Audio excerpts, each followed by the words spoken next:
اللہم صلی علی محمد وعلی محمد وعجل فرجہ اللہم صلی علی محمد وعلی محمد وعجل فرجہ حرم امام علی علیہ السلام نجف اشرف عراق اور پیچھے پیچھے آتے باب فرج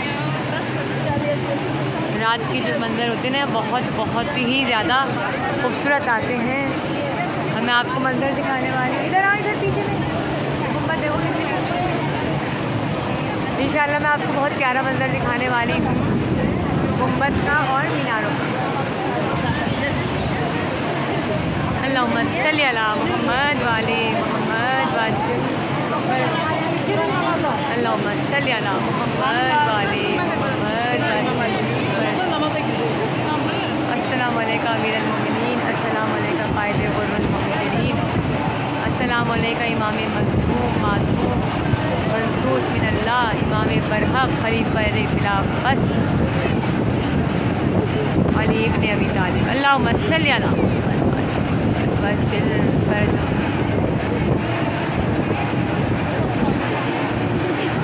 ذکر علی عبادہ. علی کا ذکر کرنا عبادت ہے. حب علی عبادہ. علی کی محبت عبادت ہے.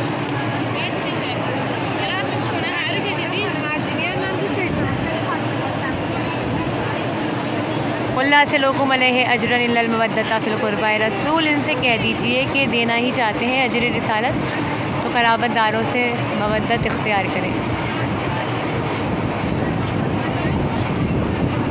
نفس رسول کا روزہ ہے، معمولی بات نہیں ہے. مباہلہ میں جب کہا تھا نا اپنے نفسوں کو لاؤ اے رسول، یہ اپنے نفسوں کو لائیں آپ اپنے نفسوں کو لاؤ، یہ اپنے بیٹوں کو لائیں آپ اپنے بیٹوں کو لاؤ، یہ اپنی عورتوں کو لائیں آپ اپنی عورتوں کو لائیں. رسول کے پاس بس ایک ہی شخص تھا کہ جو اس لائق تھا کہ نفس رسول بن سکے.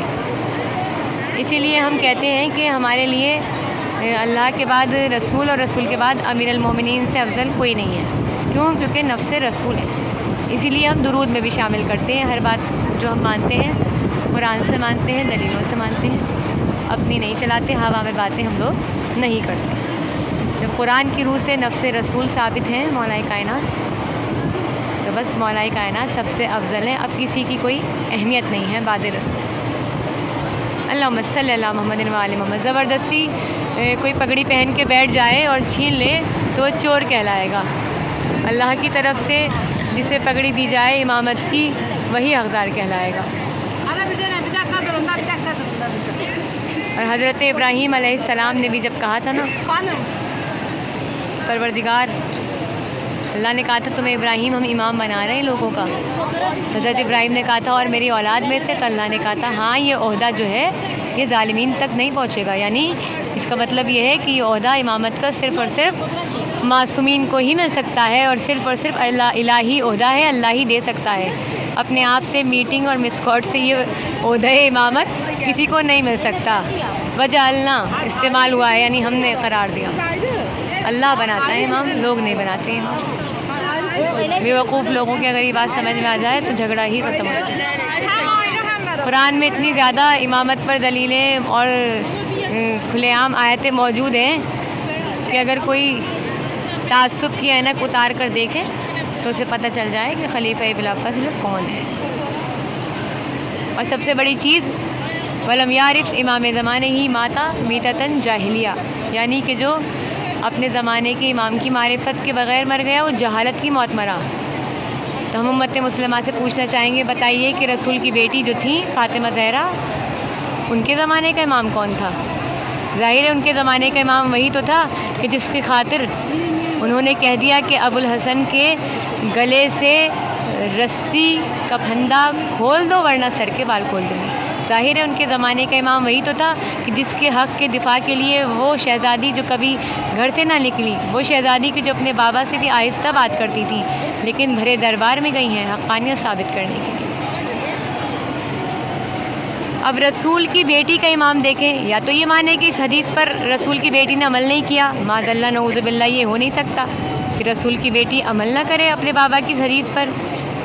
یا پھر یہ مانے کہ رسول کی بیٹی کو اپنے زمانے کے امام کی معرفت نہیں تھی، تو یہ بھی نہیں ہو سکتا کہ جو سب سے پہلے عمل کر کے دکھائے وہ خود امام نہ مانے. اب یہ ہو سکتا ہے کہ ہم یہ ڈھونڈیں کہ رسول کی بیٹی کا امام کون تھا، کہ رسول کی بیٹی کا امام وہ تھا کہ جن سے وہ ناراض مر گئیں، یا رسول کی بیٹی کا امام وہ تھا کہ جس کو شہزادی فاطمہ نے یہ بھی نہ بتایا کہ ان کی پسلیاں ٹوٹی ہوئی ہیں، یعنی انہوں نے یہ بھی برداشت نہیں کرا کہ ہمارے زمانے کا امام یعنی علی ابن ابی طالب جو ان کے شوہر بھی تھے اور ان کے چچا زاد بھائی بھی تھے اور ان کے امام زمانہ بھی تھے، یہ بھی نہ برداشت کیا کہ انہیں اپنی تکلیف بتائیں کہ ان کی پسلی ٹوٹ گئی ہے۔